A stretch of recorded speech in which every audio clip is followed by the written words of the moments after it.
नमस्कार साथीहरू, ज्ञान स्टेम युट्युब च्यानलमा सबैलाई स्वागत छ।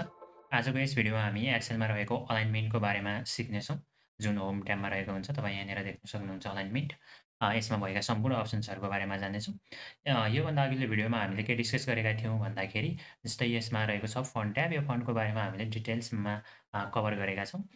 यसलाई तपाईँले यदि उक्त भिडियो हेर्नु भएको छैन भने माथि स्क्रिनमा देखाएको छ, यो चाहिँ यसको थम्बनेल अनि यसको लिङ्क चाहिँ नि डिस्क्रिप्सनमा मेन्सन छ। तपाईँ त्यहाँबाट गएर पनि हेर्न सक्नुहुन्छ र च्यानललाई लाइक, सेयर एन्ड सब्सक्राइब गर्न नबिर्सनुहोला। ल अब ढिलो नगरी हामी जाउँ आजको यात्रातर्फ, जुन रहेको छ अलाइनमेन्ट। अब अलाइनमेन्टमा हामीले विभिन्न अप्सन्सहरू देखिरहेका छौँ। जस्तै यहाँनिर छ यिनीहरू कुनै मतलब टप अलाइनमेन्टहरू मिलाउने। अलाइनमेन्टको मतलब के हुन्छ? कुनै पनि टेक्स्ट यिनीहरूलाई एरेन्ज गर्ने होइन, राइट टु लेफ्ट अनि कस्तो फर्ममा लेख्ने भन्ने हुन्छ। अनि कसरी लेख्ने भन्ने यहाँनिर अप्सन्सहरू छ, ओरिएन्टेसन अनि ऱ्याप टेक्स्ट छ। ऱ्याप टेक्स्ट भनेको कस्तो हो त्यो भन्न सकिन्छ। अनि मर्ज एन्ड सेन्टर्स पनि रहेको छ। सबैभन्दा पहिला हामी जाउँ मर्ज एन्ड सेन्टर्समा। मर्ज एन्ड सेन्टर्स भनेको कस्तो हो भन्दाखेरि हामीले यो बुझ्नुभन्दा पहिला त यो भनेको के हो त्यो बुझ्नु जरुरी हुन्छ। मर्ज भन्नाले कुनै 2 वा 2 भन्दा बढी सेलहरूलाई मतलब एउटै ठाउँमा गाभ्ने प्रक्रिया हो। जस्तै मैले यति सेलेक्ट गरेँ अनि यो मर्ज एन्ड सेन्टरमा क्लिक गर्ने बित्तिकै तपाईँ देख्न सक्नुहुन्छ, यसमा धेरैवटा सेल्सहरू थियो जुन एउटै सेलमा परिणत भइसक्यो। यो भनेको के हो? मर्ज हो। अनि त्यसपछि अब मर्जमा विभिन्न चाहिने अप्सन्सहरू रहेका छन्। तपाईँ यहाँनिर देख्न सक्नुहुन्छ। जस्तै centre and merge and centre छ, जुन अहिले हामीले भर्खर गऱ्यौँ। अनि मर्ज अक्रस छ। मर्ज अक्रस भन्नाले कस्तो गर्छ भन्दाखेरि जस्तै हामीले यो सेलेक्ट गऱ्यौँ। अब यो पहिलो लाइन र सेकेन्ड लाइन अलग-अलग के गर्छ? मर्ज गर्छ। जस्तै हेर्न सक्नुहुन्छ तपाईँ। यहाँनिर यो एउटा मर्ज भयो, यो तल्लो भने के भयो? तलको पालो अर्को मर्ज भयो। अनि त्यसै गरी अब यो हामीले सेलेक्ट गऱ्यौँ र अर्को पनि छ यहाँनिर तपाईँले देख्न सक्नुहुन्छ। मर्ज सेल भनेको छ। जस्तै यो सबैले एउटै सेल बनाउन मद्दत गर्छ यसले एउटै सेलमा। यो भयो तपाईँको मर्ज सेल। अनि मर्ज सेन्टर्स यसरी गर्न सकिन्छ। अनि जस्तै यो मर्ज छ अनि यसलाई अनमर्ज गर्नुपर्यो भने फेरि हामी के गर्छौँ? यहाँनिर जान्छौँ अनि त्यसपछि यहाँ अनमर्ज सेल्स लेखिएको छ। यसमा प्रेस गर्छौँ सिम्पल्ली। तपाईँ देख्न सक्नुहुन्छ यहाँनिर अनमर्ज भइसक्यो, जुन मर्ज गरिएको सेल थियो।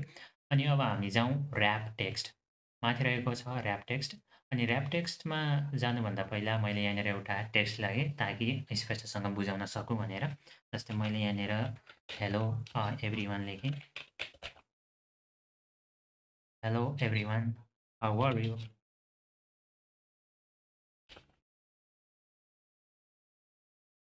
हाउ आर यु लेखेँ है सिम्पल्ली। अनि यो भनेको जस्तै कुनै अब यो हामीले एउटा सेलमा लेखिएको छ। अब एउटा सेलमा लेखिएको छ, यो सेललाई हामीले पुरै देखाउनु पर्यो भन्यो भने एउटै सेलमा ऱ्याप टेक्स्टको प्रयोग गर्छौँ। जस्तै तपाईँ यहाँनिर देख्न सक्नुहुन्छ के लेखेको छ? Make all content visible within a cell by displaying it on multiple lines भनेको छ। मतलब मल्टिपल लाइन्समा डिस्प्लेइङ भएको एउटै सेलमा हामीले देखाउन सकौँ भन्ने हो। त्यसको लागि हामी ऱ्याप टेक्स्टको प्रयोग गर्छौँ। यसमा सिम्पल्ली क्लिक गर्ने। जस्तै तपाईँ अब देख्न सक्नुहुन्छ यसमा के चेन्ज भयो?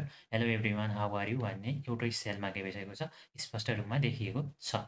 यसलाई सिम्पली अनमर्ज गर्नको अनऱ्याप्ड गर्नको लागि फेरि सोही ठाउँमा प्रेस गर्ने। अनि यति भइसकेपछि अब हामी जाउँ यहाँनिर छ। जस्तै यो छ ओरिएन्टेसन। ओरिएन्टेसनले के गर्छ भन्दाखेरि तपाईँ हेर्न सक्नुहुन्छ कुनै पनि वर्डहरूलाई रोटेसन गर्न मद्दत गर्छ। जस्तै हामीले यसलाई अब के गरौँ? एकछिन सेलेक्ट गर्ने पहिला सबैभन्दा पहिला यसलाई के गर्ने? सेलेक्ट गर्ने। यसमा लेखिएको सेलेक्ट गऱ्यौँ अनि त्यसपछि यसमा जाने। जस्तै एङ्गल काउन्टर क्लकवाइज भनेको छ, एङ्गल क्लकवाइज। जस्तै भर्टिकल टेक्स्ट, जस्तै मैले भर्टिकल टेक्स्टमा गरेँ भने भर्टिकल टेक्स्टमा गयो। यदि मैले यसलाई रोटेट टेक्स्ट अप भन्यो भने माथितर्फ रोटेट भयो। जस्तो चाहनुहुन्छ त्यस्तै। जस्तै रोटेट टेक्स्ट डाउन भन्यो भने अब डाउनतर्फ माथि लेखिएर तपाईँ यहाँ देख्न सक्नुहुन्छ माथि लेखिएर आइसक्यो। अनि यसरी हेर्न सकिन्छ फर्मेट सेल अलाइनमेन्ट। यसरी फर्मेट पनि यसरी हामीले यहाँ आफ्नो आवश्यकता अनुसार यहाँनिर गर्न सकिन्छ। अनि ओके गर्ने। अनि अर्को भनेको यसमा के अप्सन छ भन्दाखेरि यो एङ्गल क्लकवाइज। यसरी एङ्गलमा यसरी टेक्स्ट गर्न सकिन्छ है। अब हामी सिम्पल्ली यसलाई के गरौँ? यस्तो पनि गर्न सक्यो। अब हामी यसलाई सिधा नै गरौँ। यस्तो छ। अनि यस्तो भइसकेपछि अब हामी चाहिँ नि अलाइनमेन्ट। जस्तै यो टेक्स्टलाई हामीले यो कहाँ अहिले सेन्टर्समा लेखिएको छ। जस्तै यो साइडबाट लेख्न राइट साइडबाट लेख्नु पऱ्यो भने यस्तो हुन्छ। लेफ्ट साइडपट्टिबाट लेख्नु पऱ्यो भने यस्तो। अनि यसलाई भन्छ जस्टिफाई। जस्टिफाई मतलब बराबर रूपमा लेखेर आउँछ। यो सेन्टर्समा लेखेर आउने भयो, यिनीहरू भयो। सेन्टरमा लेखेर आउने भयो। र अलाइनमेन्टको पुरै ट्याबहरूको बारेमा हामीले जान्यौँ। अब योभन्दा अब आउने पछिल्लो भिडियोमा हामी यो नम्बरको बारेमा, यो नम्बर ट्याबको बारेमा सम्पूर्ण जानकारी लिनेछौँ। यो भिडियो मन परेको छ भने लाइक अनि कमेन्ट, सेयर एन्ड सब्सक्राइब गर्न चाहिँ नभुल्नुहोला। धन्यवाद।